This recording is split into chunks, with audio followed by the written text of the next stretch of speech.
Welcome all to today's class. പ്രിയമുള്ള വിദ്യാർത്ഥി സുഹൃത്തുക്കളെ, കഴിഞ്ഞ ദിവസം നമ്മൾ മോട്ടോർ ആൻഡ് മൊബിലിറ്റി ഇമ്പയർമെൻറ്റ് എന്താണെന്നും വ്യത്യസ്ത തരത്തിലുള്ള മൊബിലിറ്റി ഇമ്പയർമെൻറ്റ്സ് അതുപോലെ മോട്ടോർ ഇമ്പയർമെൻറ്റ്സ് എന്തൊക്കെയാണെന്നും അതുമൂലം ബുദ്ധിമുട്ട് അനുഭവിക്കുന്ന കുട്ടികളുടെ പ്രശ്നങ്ങളും പ്രയാസങ്ങളും എന്തൊക്കെയാണെന്നും അതിന് ടീച്ചേഴ്സ് എന്നുള്ള രീതിയിൽ അവരെ സഹായിക്കാൻ നമ്മൾ എന്തൊക്കെ ചെയ്യണമെന്നൊക്കെ വളരെ ഡീറ്റെയിൽ ആയിട്ട് ഡിസ്കസ് ചെയ്ത് കഴിഞ്ഞു. അക്കൂട്ടത്തിൽ നമ്മൾ പറഞ്ഞു വെച്ച ഒരു കാര്യമാണ് സെറിബ്രൽ പാൾസി. സെറിബ്രൽ പാൾസി എന്നുള്ളത് ഒരു മൊബിലിറ്റി ഇമ്പയർമെൻ്റാണ്. അത് ഒരു രോഗമല്ല, ഒരവസ്ഥയാണ്. അപ്പോൾ സെറിബ്രൽ പാൾസി എന്താണെന്നും അതിൻ്റെ വ്യത്യസ്ത തരങ്ങൾ എന്താണെന്നും അതുള്ള വ്യക്തികളുടെ സവിശേഷതകൾ എന്തൊക്കെയാണെന്നും അതിൻ്റെ സിംറ്റംസ് എന്തൊക്കെയാണെന്നും നമുക്ക് വിശദമായിട്ട് പരിശോധിക്കാം. അപ്പോൾ ചിൽഡ്രൻ വിത്ത് സ്പെഷ്യൽ നീഡ്സ് എന്ന വിഭാഗത്തിൽ വളരെയധികം പരിഗണന അർഹിക്കുന്ന ഒരു വിഭാഗമാണ് ഈ സെറിബ്രൽ പാൾസി ഉള്ള കുട്ടികൾ എന്ന് പറയുന്നത്.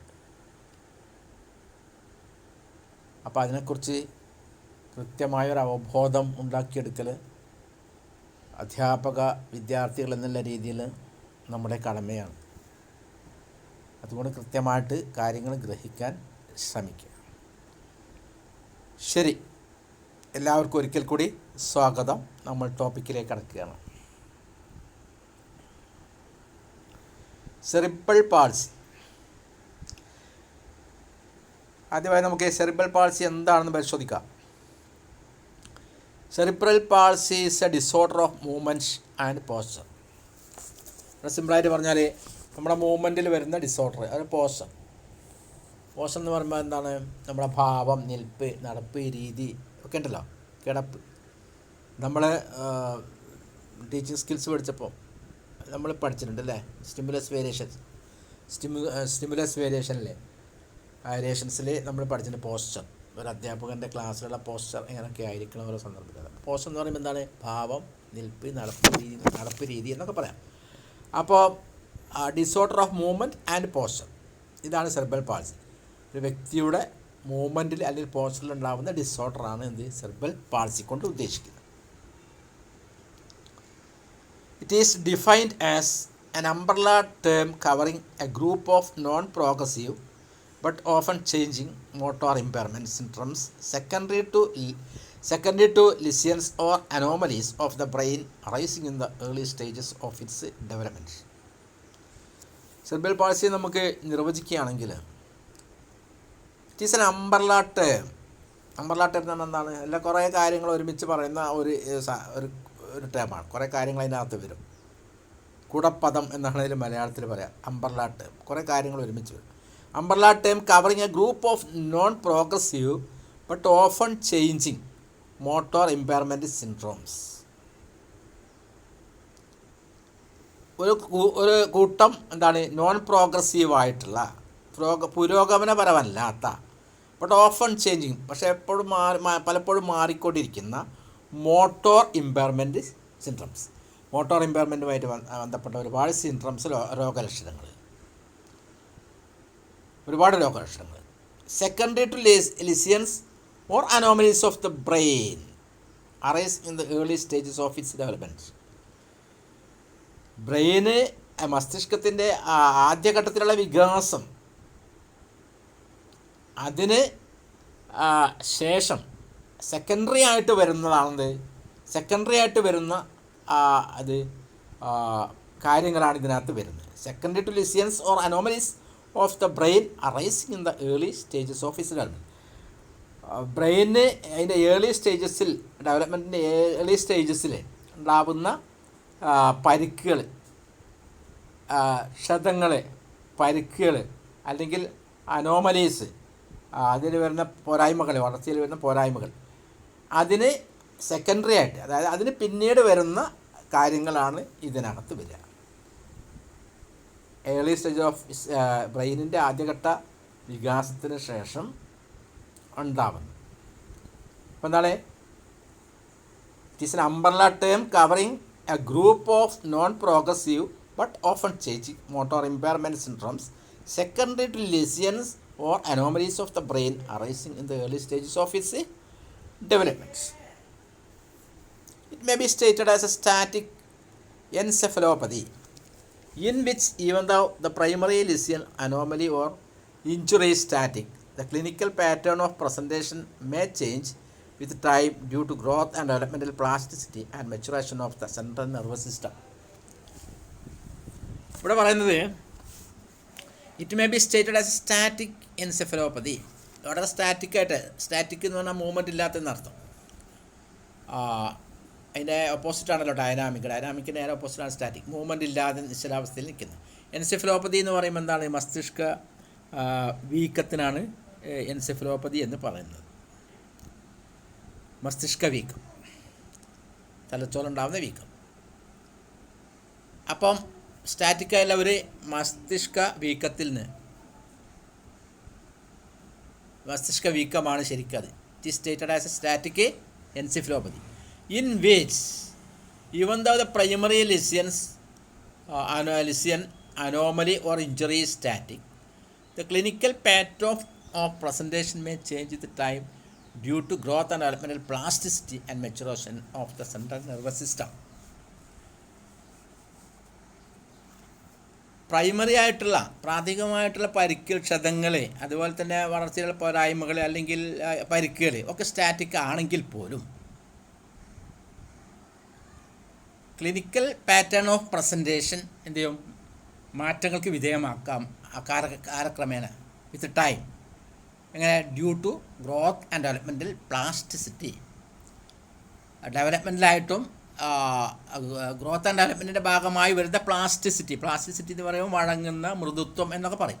ആൻഡ് മെച്ചുറേഷൻ, പരിപക്വനം of the central nervous system. Central nervous സിസ്റ്റത്തിന് ഗ്രോത്ത് ആൻഡ് ഡെവലപ്മെൻറ്റിൻ്റെ ഭാഗമായി വരുന്ന മൃദുത്വവും പരിപക്വനവും മൂലം ക്രമേണ എന്ത് ചെയ്യും, clinical pattern of presentation may change. It is described as damage to the motor areas of the brain prior to brain maturity. Cerebral പാൾസിയെ നമ്മൾ വിശദീകരിക്കുന്നത് ആസ് എ ഡാമേജ്, ഒരു പരിക്ക്, നല്ലൊരു ഡാമേജാണ് to the motor areas of the brain. ബ്രെയിനിൻ്റെ motor ഏരിയാസിൽ വരുന്ന ഒരു വലിയ ഡാമേജാണ് prior to brain maturity.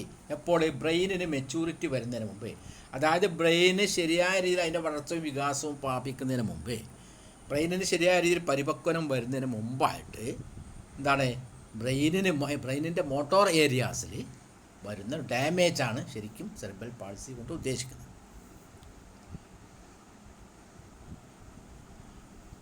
Most cases of cerebral palsy occur before, during or shortly following births.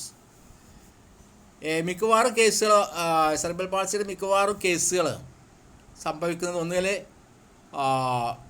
ബർത്തിന് മുമ്പായിട്ട്, അല്ലെങ്കിൽ ബർത്തിൻ്റെ സമയത്ത്, അല്ലെങ്കിൽ ബർത്തിൻ്റെ തൊട്ട് ശേഷമായിട്ടാണ് സംഭവിക്കുക.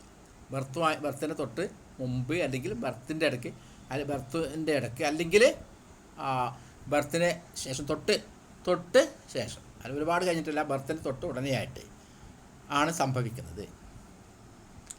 CP is a type of injury. CP means cerebral palsy ഷോർട്ടായിട്ട് ഉപയോഗിക്കുന്നതാണ് CP. CP is a type of injury, not a disease, although it can be caused by a disease. CP എന്ന് പറയുന്നത്, അതായത് സെറിബ്രൽ പാൾസി എന്ന് പറയുന്നത് ഒരു തരം ഇഞ്ചുറിയാണ്, ഒരു പരിക്കാണ്, തലച്ചോറിന് വരുന്ന ഒരു പരിക്കാണ് ശരിക്കും. It is not a disease, അതൊരു അസുഖമല്ല. സെറിബ്രൽ പാൾസി നമുക്കൊരു അസുഖത്തിൻ്റെ ഗണത്തിൽപ്പെടുത്താൻ പറ്റില്ല. പക്ഷേ although it can be caused by a disease, എന്തെങ്കിലും തലച്ചോറിലുണ്ടാകുന്ന ഗുരുതരമായ അസുഖങ്ങൾ മൂലം ശരിക്ക് സെറിബ്രൽ പാൾസി വരാം. പക്ഷേ സെറിബ്രൽ പാൾസി എന്ന് പറയുന്നത് ഒരു അസുഖമല്ല, അതൊരവസ്ഥയാണ്. It is a type of injury, ഒരു തരം പരിക്കാണ്, തലച്ചോറിനുണ്ടാകുന്ന ഒരു തരം പരിക്കാണ്. It does not get worse over time. അസുഖമല്ലാത്തതുകൊണ്ട് തന്നെ അത് ഉള്ള അവസ്ഥയിൽ നിന്ന് വേഴ്സ് ആവില്ല, മോശപ്പെട്ട അവസ്ഥയിലേക്ക് പോകില്ല. അസുഖം ആകുമ്പോൾ അസുഖം കൂടുകയൊക്കെ ചെയ്യുമല്ലോ, അങ്ങനത്തെ ഒരു അവസ്ഥ വരില്ലേ അത്. കാരണം ഈ അവസ്ഥയിൽ നിന്ന് മോശപ്പെട്ട അവസ്ഥയിലേക്ക് പോവില്ല, കാരണം അതൊരു അസുഖമല്ലാത്തത് കൊണ്ട് തന്നെ. It does not get worse over time. അസുഖമല്ലാത്തതുകൊണ്ട് തന്നെ it is also not curable. അത് നമുക്ക് ചികിത്സിച്ച് ഭേദമാക്കാനും കഴിയില്ല. അസുഖമാണെങ്കിൽ നമുക്ക് ചികിത്സിച്ച് ഭേദമാക്കാൻ വേണ്ടിയിട്ട് കഴിയും മിക്കവാറും അസുഖങ്ങളൊക്കെ.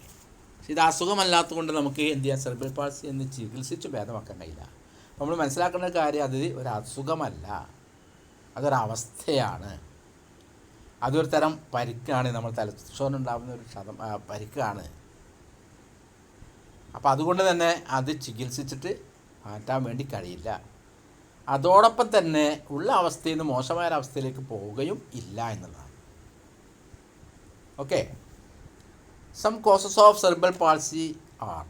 പ്രധാനപ്പെട്ട ചില കാരണങ്ങൾ, സെറിബ്രൽ പാൾസി ഉണ്ടാവാനുള്ള പ്രധാനപ്പെട്ട ചില കാരണങ്ങൾ എന്ന് പറയുന്നത്, ഒന്ന് ഹൈ ടെമ്പറേച്ചറാണ്, ഉയർന്ന ടെമ്പറേച്ചർ, താപനില, അതായത് ഗർഭാവസ്ഥയിലൊക്കെ വരുന്ന ലാക്ക് ഓഫ് ഓക്സിജൻ, അതുപോലെ ഓക്സിജൻ്റെ കുറവ്. ഇപ്പോൾ പ്രസവ സമയത്തൊക്കെ ഓക്സിജനൊക്കെ കുറയുമ്പോൾ ഉണ്ടാകുന്ന പ്രശ്നങ്ങളുണ്ടാവും.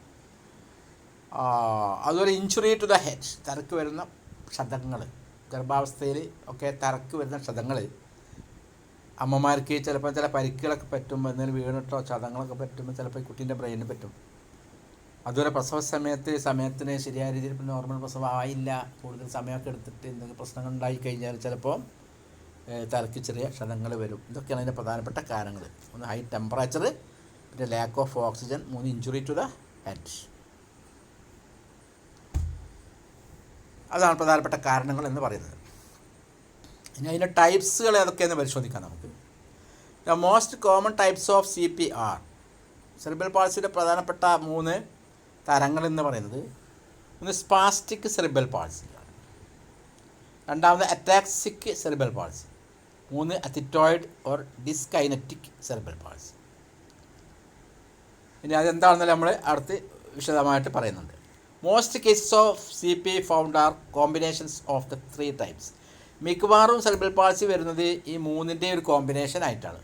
അതായത് സ്പാസ്റ്റിക്കും അറ്റാക്സിക്കും അത്തിറ്റോയിഡും ചേർന്ന് കൊണ്ടുള്ള ഒരു കോമ്പിനേഷൻ ആയിട്ടാണ് മിക്കവാറും സെറിബ്രൽ പാൾസി വരുന്നത്. ഇനി നമുക്കത് ഓരോന്നും, spastic cerebral palsy, ataxic cerebral palsy, athetoid ഒരു ഡിസ്കൈനറ്റിക് സെറിബ്രൽ പാൾസി എന്താണെന്ന് പരിശോധിക്കാം. First of all, spastic cerebral palsy. Children with spastic cerebral palsy have increased tone in the muscles, resulting in unusual postures and or abnormal movements. മിക്കവാറും കുട്ടികൾ spastic cerebral പാൾസിയുള്ള കുട്ടികൾക്ക് muscle tone കൂടുതലായിരിക്കും. Muscle tone ആവശ്യത്തിന് വേണം. Muscle tone എന്ന് പറയുമ്പോൾ എന്താ, tone in the muscles എന്ന് പറയുമ്പോൾ continuous and passive partial contractions of മസിൽസിനാണ് നമ്മൾ മസിൽ ടോൺ എന്ന് പറയുന്നത്. തുടർച്ചയായിട്ടുള്ള പാസീവായിട്ടുള്ള ഭാഗികമായിട്ടുള്ള ഈ മസിലിൻ്റെ കോൺട്രാക്ഷൻ, ചുരുങ്ങുന്നതിന്, അപ്പോൾ മാത്രം ശരിക്കും മസിൽ ശരിക്കും ഫങ്ഷൻ ചെയ്യുള്ളൂ. അപ്പോൾ ഈ കുട്ടികൾക്ക് ശരിക്കും റിഫ്ലക്സൊക്കെ ആക്ഷനൊക്കെ ശരിയാവണമെങ്കിൽ ശരിക്കും ആ കോൺട്രാക്ഷൻ വേണമെന്നില്ല. ഇവിടെ കുട്ടികൾക്ക് increased tone in the muscles ഉണ്ടാവും. നോർമലല്ല, നോർമലിന് കൂടുതലായിട്ട് increased tone in the muscles. അതുമൂലം റിസൾട്ടിങ് ഇൻ അൺയൂഷ്വൽ പോസ്റ്റേഴ്സ്. അതുകൊണ്ടുണ്ടാവും നമ്മുടെ പോസ്റ്റേഴ്സ്, നമ്മുടെ ഭാവം, നിൽപ്പ്, നടപ്പ്, രീതിയൊക്കെ അതൊക്കെ ഒരു അൺയൂഷ്വലായി, അസ്വാഭാവികമായി തോന്നും. നൃത്തത്തിൽ, നടത്തത്തിൽ, ഇരുത്തത്തിൽ, മുഖഭാവത്തിൽ, കിടപ്പിൽ, എല്ലാറ്റിലും എന്തൊരു അസ്വാഭാവിക തോന്നും, unusual postures. And or abnormal movements, അല്ലെങ്കിൽ അബ്നോർമലായിട്ട് നോർമൽ അല്ലാത്ത മൂവ്മെൻറ്റ്സുകൾ. അൺയൂഷ്വൽ പോസ്റ്റേഴ്സിൻ്റെ കൂടെ അബ്നോർമൽ മൂവ്മെൻറ്റ്സുകൾ കൂടി വരും, അല്ലെങ്കിൽ അബ്നോർമൽ മൂവ്മെൻറ്റ്സുകൾ മാത്രം. അപ്പോൾ സ്പാസ്റ്റിക് സെറിബ്രൽ പാൾസിൻ്റെ കാരണം increased tone in the muscles അല്ലേ. അത് എന്തിന് കാരണമാകുന്നു? In unusual postures and or abnormal movements. അസാധാരണമായിട്ടുള്ള എന്താണ് ഭാവത്തിലേക്ക്, വ്യക്തിയുടെ ഭാവത്തിലേക്ക്, അല്ലെങ്കിൽ അബ്നോർമലായിട്ടുള്ള മൂവ്മെൻറ്റ്സിലേക്ക് അത് നയിക്കും. ദേ മേ ഹാവ് ഡിഫിക്കൽറ്റി, അവർക്ക് ഇനിയും കുറേ ബുദ്ധിമുട്ടുകൾ അനുഭവപ്പെടും. സ്പാസ്റ്റിക് സെറിബ്രൽ പാൾസിയുള്ള കുട്ടികൾക്ക് ബുദ്ധിമുട്ടുകൾ അനുഭവപ്പെടും. ഏതൊക്കെ ഏരിയയിൽ? In diaper change due to spastic hip muscles. Diaper change diaper അത് നമ്മൾ കുട്ടികൾക്ക് ഈ മലമൂത്ര വിസർജനമൊക്കെ നടത്താൻ വേണ്ടിയിട്ട് ഉപയോഗിക്കുന്ന സാധനം. അത് ചേഞ്ച് ചെയ്യാൻ ബുദ്ധിമുട്ട് അനുഭവപ്പെടും. കാരണം അതിന് മസിൽസ് സ്റ്റിഫനായിപ്പോവും. ഹിപ്പിലുള്ള ഇടുപ്പിലുള്ള മസിൽസൊക്കെ എന്ത് ചെയ്യും? സ്റ്റിഫായിരുന്നു. Diaper change due to spastic hip muscles സ്റ്റിഫനാണ്. അതിനാണ് നമ്മൾ എന്ത് ചെയ്യുന്നത് പറയുന്നത്? സ്പാസ്റ്റിക് ഹിപ്പ് മസിൽസ് എന്ന് പറയുന്നത്. കൂടുതൽ സ്റ്റിഫനാവും അല്ലെങ്കിൽ ടൈറ്റനാവും മസിലുകളെ. ഇടുപ്പിലുള്ള മസിലുകൾ സ്റ്റിഫണാവും അല്ലെങ്കിൽ ടൈറ്റനാവും. അതുകൊണ്ട് ഈ ഡയാപ്പർ ചേഞ്ചിനൊക്കെ ബുദ്ധിമുട്ട് വരും. അതൊക്കെ അഴിക്കാൻ ബുദ്ധിമുട്ട് മസിൽസ്. രണ്ടാമത് scissoring of legs and tiptoeing while standing. നമ്മൾ കണ്ടില്ല ഈ ചില കുട്ടികൾ, അത് ഈ സെറിബ്രൽ പാൾസിലെ കുട്ടികൾ കാലുകൾ സിസറിങ്, ഈ കത്രിക വെച്ച പോലെ ഇങ്ങനെ അല്ലേ പിണച്ചിട്ടായിരിക്കും ചിലപ്പോൾ. അതാണ് സിസറിങ് ഓഫ് ലെഗ്സ് എന്ന് പറയുന്നത്. ആൻഡ് ടിപ്ടോയിങ് എന്ന് പറഞ്ഞാൽ ഈ പാദത്തിൻ്റെ അറ്റം വെച്ചുകൊണ്ട് നിൽക്കുക. വയൽ സ്റ്റാൻഡ് നിൽക്കുമ്പോൾ ഈ പാദത്തിൻ്റെ അറ്റം വെച്ചുകൊണ്ട് നിൽക്കുക. കാലിൻ്റെ അടി മുഴുവൻ തറയിൽ വെക്കില്ല, പാദത്തിൻ്റെ അറ്റം മാത്രമായി വെച്ചുകൊണ്ട് നിൽക്കും. ടിപ്ടോയിങ് വൈൽ സ്റ്റാൻഡിങ്. അതുപോലെ ഫിസ്റ്റിംഗ് ഓഫ് ഹാൻഡ്സ്, കൈ എപ്പോഴും ഇങ്ങനെ ചുരുട്ടി വെച്ചിരിക്കുക. മുഷ്ടി ചുരുട്ടിയമാതിരി കൈ എപ്പോഴും ചുരുട്ടി വെച്ചിരിക്കും. കൈപ്പാദം നൂർത്താതെ ഇങ്ങനെ ഫിസ്റ്റിംഗ് ഓഫ് ഹാൻഡ്സ്. അതുപോലെ ഡിഫിക്കൽട്ടി ഇൻ സ്വാലോയിങ്, ഈ ഭക്ഷണമൊക്കെ വിഴുങ്ങാൻ ബുദ്ധിമുട്ട് അനുഭവപ്പെടും. ഭക്ഷ്യവസ്തുക്കളൊക്കെ അങ്ങനെ വിഴുങ്ങാൻ ബുദ്ധിമുട്ട് അനുഭവപ്പെടും. ഇതാണ് സ്പാസ്റ്റിക് സെറിബ്രൽ പാൾസിയുള്ള കുട്ടികൾ അനുഭവപ്പെടുന്ന ബുദ്ധിമുട്ട് എന്ന് പറയുന്നത്. അപ്പോൾ സ്പാസ്റ്റിക് സെറിബ്രൽ പാൾസി എന്ന് പറയുന്നത് മസിൽസിൽ ഇൻക്രീസ്ഡ് ടോൺ വരുന്നത് കൊണ്ട് വരുന്നതാണ്. അത് അൺയൂഷ്വൽ പോസ്റ്റേഴ്സിലേക്കും അബ്നോർമൽ മൂവ്മെൻറ്റിലേക്കും വഴിവെക്കും. അതുകൊണ്ട് കുട്ടികൾക്ക് ഒരുപാട് ബുദ്ധിമുട്ടുകൾ അനുഭവപ്പെടും. ഡയാപ്പർ ചേഞ്ച് നടത്താനുള്ള ബുദ്ധിമുട്ട് വരും. അതുപോലെ സിസറിങ് ഓഫ് ലെഗ്സ് ആൻഡ് ടിപ്ടോയിങ് വയൽ സ്റ്റാൻഡിൽ നിൽക്കുമ്പോൾ കാലുകൾ പിണച്ച് വയ്ക്കുക. അതുപോലെ ടിപ്ടോയിങ്, കാൽപാദത്തിൻ്റെ മുകളിൽ നിൽക്കുക, കാൽപാദത്തിൽ ഊന്നിക്കൊണ്ട് നിൽക്കുക. അതുപോലെ ഫിസ്റ്റിംഗ് ഓഫ് ഹാൻഡ്സ്, മുഷ്ടി ഇങ്ങനെ ചുരുട്ടിയ പോലെ കൈ ചുരുട്ടി വെച്ചിട്ട് ഇപ്പോൾ നിൽക്കുക. ഡിഫിക്കൽട്ടി ഇൻ സ്വാലോയിങ്, ഭക്ഷണങ്ങളൊക്കെ വിഴുങ്ങാനുള്ള ബുദ്ധിമുട്ട്. മനസ്സിലായല്ലോ? ഇനി spastic cerebral palsy is further classified by dependent on the region of the body affected. ഇനി സ്പാസ്റ്റിക് സെറിബ്രൽ പാൾസി വീണ്ടും ക്ലാസിഫൈ ചെയ്തിട്ടുണ്ട്. എന്തിൻ്റെ അടിസ്ഥാനത്തിൽ? ശരീരത്തിൻ്റെ ഏതെല്ലാം ഭാഗത്തിലാണ് ഇത് അഫക്റ്റ് ചെയ്യുന്നത് അതിൻ്റെ അടിസ്ഥാനത്തിൽ വീണ്ടും അതിനെന്തായാലും 4 ക്ലാസിഫൈ ചെയ്തിട്ടുണ്ട്. അതെന്താ നമുക്ക് പരിശോധിക്കാം. രണ്ട് കോഡായിട്ട് കൊടുത്തിട്ടുണ്ട്: type, region of the body affected. ഒന്നാമത് സ്പാസ്റ്റിക് ഹെമിപ്ലേജിയ. സ്പാസ്റ്റിക് ഹെമിപ്ലേജിയ എന്ന് പറയുമ്പം ശരീരത്തിലെ ഒരു ഭാഗത്ത് നിന്ന് ബാധിക്കും. വൺ സൈഡ് ഓഫ് ദ ബോഡിയാണ്, വൺ സൈഡ് ഓഫ് ദ ബോഡിയിലാണ് ഇത് ബാധിക്കുന്ന റീജിയൻ എന്ന് പറയുന്നത്. രണ്ടാമത് സ്പാസ്റ്റിക് ഡിപ്ലേജിയ. സ്പാസ്റ്റിക് ഡിപ്ലേജിയ എന്ന് പറയുമ്പോൾ legs more affected than arms. കൈകളെക്കാൾ കാലിനാണ് ഇത് ബാധിക്കുക. കാലുകൾക്കാണ് കൂടുതലായിട്ട് ഇത് ബാധിക്കുന്നത്. കൈകളെക്കാൾ കാലുകൾക്ക് അത് ബാധിക്കുന്നു. 3 സ്പാസ്റ്റിക് ട്രിപ്ലേജിയ. സ്പാസ്റ്റിക് ട്രിപ്ലേജിയ എന്ന് പറയുമ്പോൾ 3 limbs, 3 അവയവങ്ങൾക്ക് ബാധിക്കുന്നുണ്ട്. 2 കൈയോ ഒരു കാലോ അല്ലെങ്കിൽ ആ രീതിയിൽ 3 അവയവങ്ങൾ. സ്പാസ്റ്റിക് ക്വാഡ്രിപ്ലേജിയ. ആകുമ്പോൾ 4 limbs, 4 limbsനെ ബാധിക്കും. 4 അവയവങ്ങളെ ബാധിക്കും. ചിലപ്പോൾ 2 കാലും 2 കൈയും മൊത്തം ബാധിക്കും. അപ്പോൾ അതിൻ്റെ ശരീരത്തിൽ ഏതെല്ലാം പാർട്സിനാണ് ബാധിക്കുന്നത് അതിനനുസരിച്ചിട്ട് തരംതിരിച്ചിട്ടുണ്ട്. ഓക്കെ, നമുക്കിനി അറ്റാക്സിക് സെറിബ്രൽ പാൾസി എന്താണെന്ന് നോക്കാം. This is the least common type of cerebral palsy. ഇവിടെ കുറച്ച് സാധാരണയായി കണ്ടുവരുന്നവരുടെ കുറച്ച് മാത്രം കണ്ടുവരുന്ന സെറിബ്രൽ പാൾസിയാണെന്ത്? Ataxic cerebral palsy. Ataxic is the word used for unsteady shaky movements or tremor. Ataxia എന്ന് പറയുന്നത് ഉപയോഗിക്കുന്നത്, അറ്റാക്സിയ എന്ന് പറഞ്ഞാൽ വാക്കാണ്, അത് ഉപയോഗിക്കുന്നതിന് unsteady shaky movements or tremor. Unsteady ആയിട്ടുള്ള ഈ ഷേക്കി ആയിട്ടുള്ള ഇളക്കത്തോടു കൂടി അല്ലെങ്കിൽ വിറയലോട് കൂടിയുള്ള മൂവ്മെൻറ്റ്സ് ഇല്ലേ, അൺസ്റ്റഡി അല്ലാത്ത ഇങ്ങനെ വിറച്ചിട്ടുള്ള മൂവ്മെൻറ്റ്സ്, അതിനുപയോഗിക്കുന്ന പദമാണ് അറ്റാക്സിയ എന്ന് പറയുന്നത്. Children with ataxia also have problems with balance and depth perception. Ataxia cerebral പാൾസിയിലെ കുട്ടികൾക്ക് ഉണ്ടാകുന്ന പ്രശ്നങ്ങൾ പ്രധാനമായിട്ടും ഒന്ന് ബാലൻസിൻ്റെ പ്രശ്നം വരും. ബാലൻസ് ചെയ്തിട്ട് നടക്കാനൊക്കെ ബുദ്ധിമുട്ടായിരിക്കും. ആൻഡ് ഡെപ്ത് പെർസെപ്ഷനിൽ നല്ല ബുദ്ധിമുട്ട് വരും. അതിൽ 3 ഡയമെൻഷനിൽ ഈ വസ്തുക്കളെ, പ്രകൃതിയെ, കാഴ്ചകളെ കണ്ട് മനസ്സിലാക്കാൻ കഴിയില്ല. 3 ഡയമെൻഷനിൽ. Motor skills such as writing, typing must be affected.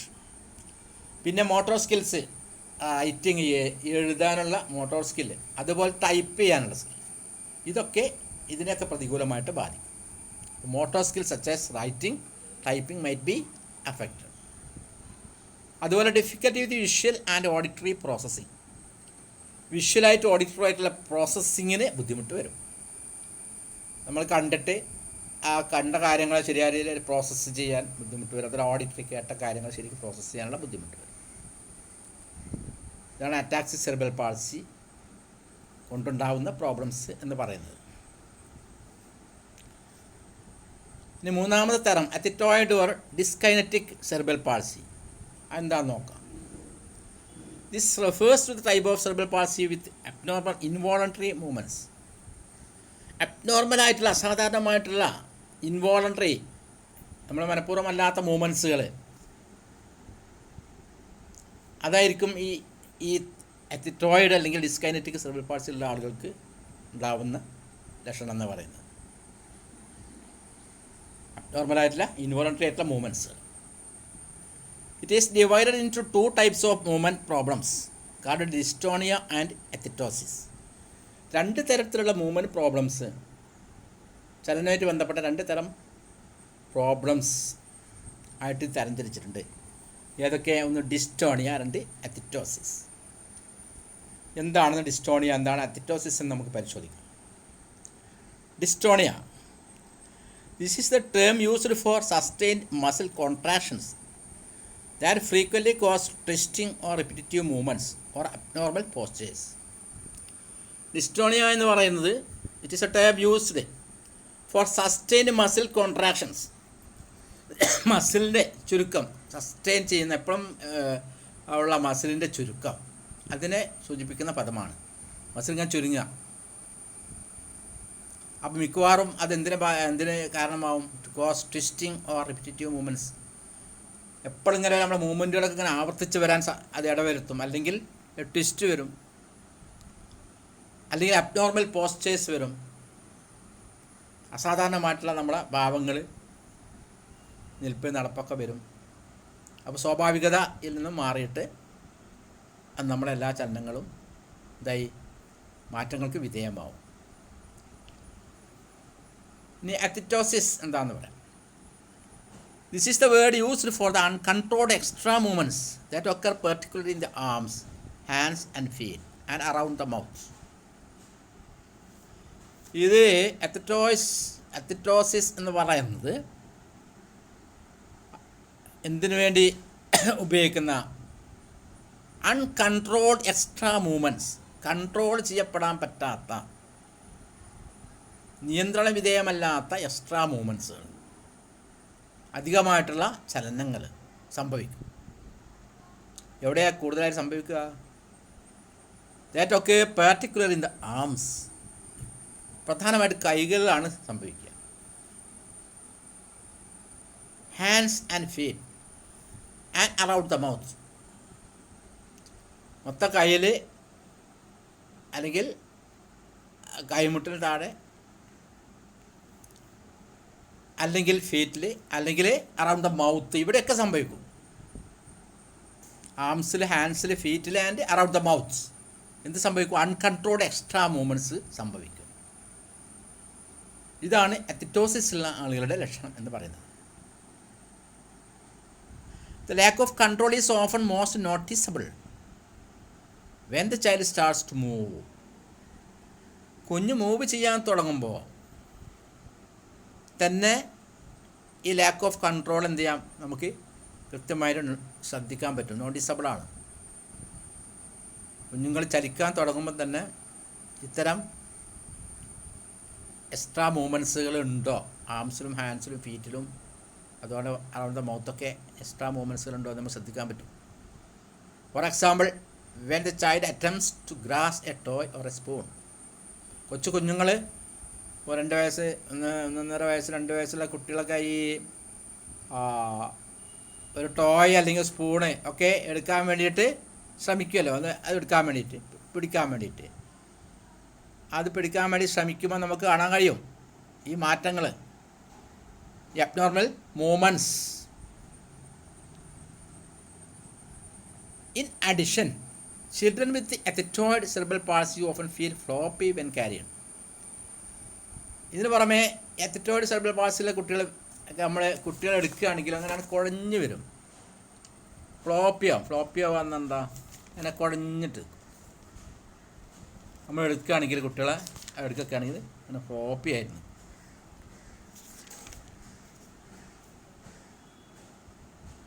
Most case are combinations of the 3 types. മിക്കവാറും സെറിബ്രൽ പാൾസി എന്ന് പറയുന്നത് ഈ 3ൻ്റെയും കോമ്പിനേഷൻസ് ആയിട്ടാണ് വരുന്നത്. മിക്കവാറും 3ൻ്റെയും കോമ്പിനേഷൻസ് ആയിട്ടാണ് അധികവും വരിക. അപ്പോൾ ഇത്രയൊക്കെയാണ് ഈ സെറിബ്രൽ പാൾസി എന്ന അവസ്ഥയെക്കുറിച്ച് നമുക്ക് മനസ്സിലാക്കാൻ വേണ്ടിയിട്ടുള്ളത്. അപ്പോൾ ഇത്തരം അവസ്ഥകളെക്കുറിച്ച് മനസ്സിലാക്കിയാൽ നമ്മുടെ ക്ലാസ് റൂമിനകത്ത് ഒത്തിരി കുട്ടികളല്ല, ചിലപ്പോഴൊക്കെ 1-2 കുട്ടികളൊക്കെ ചിലപ്പോൾ ഉണ്ടാവാം. അല്ലെങ്കിൽ സ്കൂളുകളിൽ മൊത്തത്തിൽ നോക്കുമ്പോൾ ചിലപ്പോൾ 3-4-5 കുട്ടികളുണ്ടാവാം. അപ്പോൾ ഈ കുട്ടിയുടെ സവിശേഷതയും കാര്യങ്ങളും മനസ്സിലാക്കി സെറിബ്രൽ പാൾസി അപ്പോൾ എന്താണ് അവരുടെ പ്രശ്നങ്ങൾ? അപ്പോൾ ആരാണ്? ചിൽഡ്രൻ വിത്ത് സ്പെഷ്യൽ നീഡ്സ് ആണല്ലോ, പ്രത്യേക പരിഗണന അറിയിക്കുന്ന കുട്ടികളാണ്. ആ വിഭാഗത്തിലാണ് ഇതൊക്കെ വരുന്നത്. നമ്മൾ ലേണർ ഡൈവേഴ്സിറ്റി ഇൻ സ്കൂൾസ് എന്നുള്ള പിന്നെ 2ാമത്തെ യൂണിറ്റിൽ ഡിസ്കസ് ചെയ്യുന്നതൊക്കെ എന്താണ്? ചിൽഡ്രൻ വിത്ത് സ്പെഷ്യൽ നീഡ്സ് ആണ്, പ്രത്യേക പരിഗണന അർഹിക്കുന്ന കുട്ടികളാണ് ഇവരൊക്കെ. ഇപ്പോൾ PSCയുടെയൊക്കെ LPSA UPSCൻ്റെയൊക്കെ സിലബസിനകത്ത് വരുന്നുണ്ട് ഇൻക്ലൂസീവ് എഡ്യൂക്കേഷനിൽ ചിൽഡ്രൻ വിത്ത് സ്പെഷ്യൽ നീഡ്സ്. ഈ വിഭാഗങ്ങളൊക്കെ ഇതിനകത്ത് വരും. നമ്മുടെ ഈ 2ാമത്തെ യൂണിറ്റിൽ ഡിസ്കസ് ചെയ്യുന്നാൽ ലേണർ ഡൈവേഴ്സിറ്റി ഇൻ സ്കൂൾസിൽ ഡിസ്കസ് ചെയ്യുന്നതെല്ലാം വരും, എല്ലാത്തരം ഇമ്പയർമെൻറ്റ്സും വരും. അപ്പോൾ ഏറ്റവും അധികം പരിഗണന അറിയിക്കുന്ന കുട്ടികളാണ് ഈ സെറിബ്രൽ പാൾസി ഉള്ള കുട്ടികളെന്ന് പറയുന്നത്. അപ്പോൾ കഴിഞ്ഞ ദിവസങ്ങളൊക്കെ ഞാൻ നിങ്ങൾ ഫിസിക്കൽ ഇമ്പയർമെൻറ്റ്, അതുപോലെ തന്നെ ഹിയറിംഗ് ഇമ്പയർമെൻറ്റ്, വിഷ്വൽ ഇമ്പയർമെൻറ്റ് ഒക്കെ പഠിപ്പിച്ചപ്പോൾ, മൊബിലിറ്റി ആൻഡ് മോട്ടോർ ഇമ്പയർമെൻ്റ് ഒക്കെ പഠിപ്പിച്ചപ്പോൾ ടീച്ചേഴ്സ് റോൾസ് കൃത്യമായിട്ട് പറഞ്ഞു തന്നിട്ടുണ്ട്. അപ്പോൾ കുട്ടികൾക്ക് തന്നെ ഒരു അവബോധം ഉണ്ടാവണം ഇത്തരം കുട്ടികൾ എങ്ങനെയാവും ഡീൽ ചെയ്യണം. അപ്പോൾ നിങ്ങൾ കുറച്ചുകൂടി ഉൾക്കാഴ്ച ഉണ്ടാവുക എന്നുള്ള ഉദ്ദേശത്തിൽ ഇതിൻ്റെ ടീച്ചേഴ്സ് റോള് അല്ലെങ്കിൽ എഡ്യൂക്കേഷണൽ ഇംപ്ലിക്കേഷൻസ് നിങ്ങൾ സ്വയം കണ്ടെത്താനുള്ള ചെറിയ ഒരു അസൈൻമെൻ്റ് ആയിട്ടാണ് തരുന്നത്. അപ്പോൾ നിങ്ങൾ എന്ത് ചെയ്യണം? ഇത് പഠിച്ചതിന് ശേഷം ടീച്ചേഴ്സ് റോള് അല്ലെങ്കിൽ നമ്മളെ എഡ്യൂക്കേഷണൽ അഡാപ്റ്റേഷൻസ്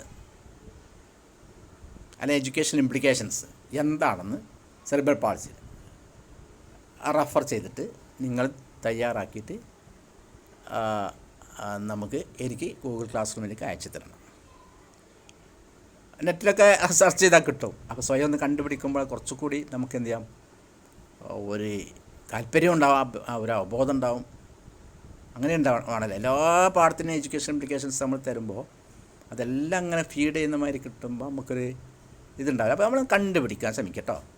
അപ്പോൾ ഇപ്രാവശ്യത്തെ ഈ ടോപ്പിക്കിൻ്റെ എഡ്യൂക്കേഷൻ ഇംപ്ലിക്കേഷൻ കൊച്ചു അസൈൻമെൻ്റ് ആയിട്ടായിരുന്നു തരുന്നത്. ഇന്ന് തന്നെ തരണമെന്നല്ല, ഇന്ന് പാഠമൊക്കെ പഠിച്ചതിന് ശേഷം നാളെ വൈകുന്നേരം 4 മണിക്ക് മുമ്പായിട്ട് നിങ്ങളെന്ത് ചെയ്യാം, ഗൂഗിൾ ക്ലാസ് റൂമിലേക്ക് നിങ്ങളത് PDF ആയിട്ട് സെൻഡ് ചെയ്താൽ.